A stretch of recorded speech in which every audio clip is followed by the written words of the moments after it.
Comrade Suravaram Sudhakar Reddy uncle సంస్కరణ సభకు వచ్చేసిన గౌరవ పెద్దలు ముఖ్యమంత్రి వర్యులు శ్రీ రేవంత్ రెడ్డి గారికి,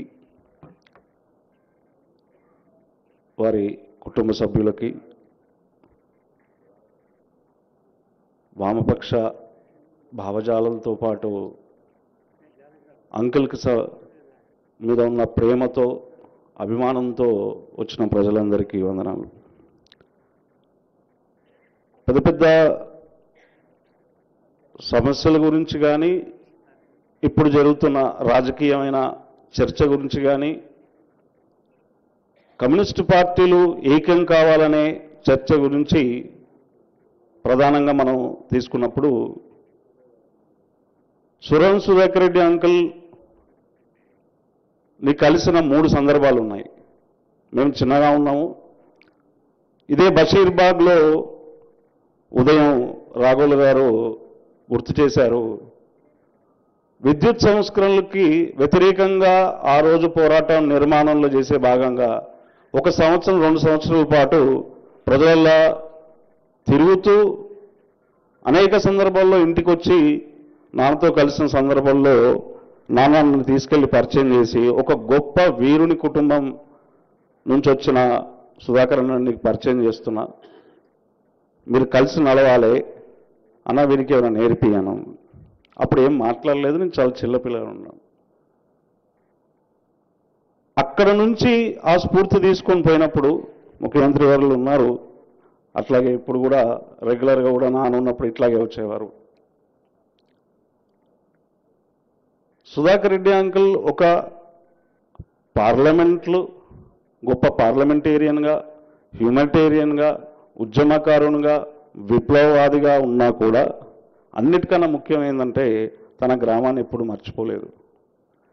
ఎప్పుడు నిత్యం తన గ్రామం కోసం ఒక కాగితం రాసేవాడు, అక్కడ రిప్రజెంటేషన్స్ వెళ్ళేవారు. ఈ సందర్భంగా Sudhakar Reddy uncle chairman of Parliament standing కౌన్సిల్గా 2004 నుంచి 2009 వరకు ఉన్నాడు. ఆ సమయంలో నేను ఉద్యోగం చేస్తున్న నేషనల్ ఇన్స్టిట్యూట్ ఆఫ్ ఫ్యాషన్ టెక్నాలజీకి సంబంధించిన ఒక క్లియరెన్స్ కోసం అని చెప్పి వారి చైర్మన్గా ఉన్నప్పుడు వారి దగ్గరికి వెళ్ళింది. అప్పుడు మినిస్టర్ గారు ఎవరైతే ఉన్నారో కమ్యూనిస్ట్ పార్టీకి సంబంధించిన వాళ్ళు కదా, మా ఫైల్ ఎట్లా క్లియర్ చేస్తారు అని అడిగారు సార్.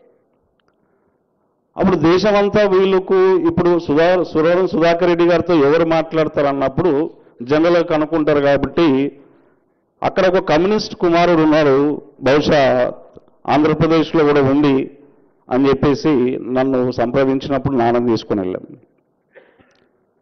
ఈ 2004, 6 నుంచి 9 వరకు national institute of fashion technology 5 సెంటర్లే ఉన్నాయి. అప్పుడు ఈ ఫైల్ తీసుకొని వెళ్ళాం మేము, నాన్న కూడా వచ్చాడు. తీసుకెళ్ళి ఇచ్చినప్పుడు, అన్న మా వాడు ఏదో తీసుకొచ్చిండు, ఇది రికమెండేషన్ అని అన్నాడు. అబ్బాయి గురించి కాదు రికమెండేషను, ఇది కాలేజీకి సంబంధించింది, ఎడ్యుకేషన్కి సంబంధించింది. మరి ఎట్లా అంటే, అన్న కమ్యూనిస్ట్ పార్టీలకి ఇటువంటి ఫైల్ వస్తే ఇప్పుడు మనని ఏమంటారు మన పార్టీ మెంబర్స్ అని అన్నాడు. ఏదో ఒప్పించన్నా అని అన్నాడు. అంటే తన ఆలోచన విధానాన్ని ఎడ్యుకేషన్ పట్ల, భారతదేశంలో విస్తరించాల చదువు అనే పట్ల ఒక ఇన్స్టిట్యూషన్ని డెవలప్ చేయాలి, దాంట్లో అనేక మార్పులు రావాలని చెప్పేసి తను సంతకం పెట్టి ఫైల్ని దాంట్లో ఒక రిమార్క్ రాశాడు. ఈ 5 సెంటర్లతో కాదు, దేశవ్యాప్తంగా మీరు ఈ టెక్నాలజీ సెంటర్ని విస్తరించండి, తద్వారా భారతదేశంలో టెక్స్టైల్స్కి సంబంధించి, మ్యానుఫ్యాక్చరింగ్కి సంబంధించి, కళారంగానికి సంబంధించి అనేక మంది విద్యార్థులు గ్రామాల నుంచి నేర్చుకొని ముందుకు వస్తారని చెప్పి, ఇలాంటి ఒక గొప్ప నాయకుడిని కలవడం,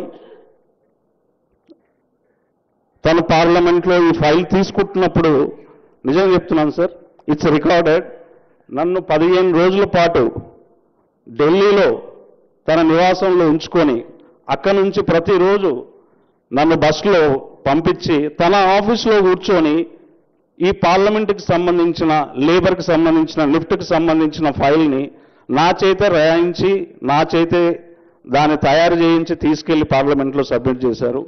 ఇది it's a great honour for me.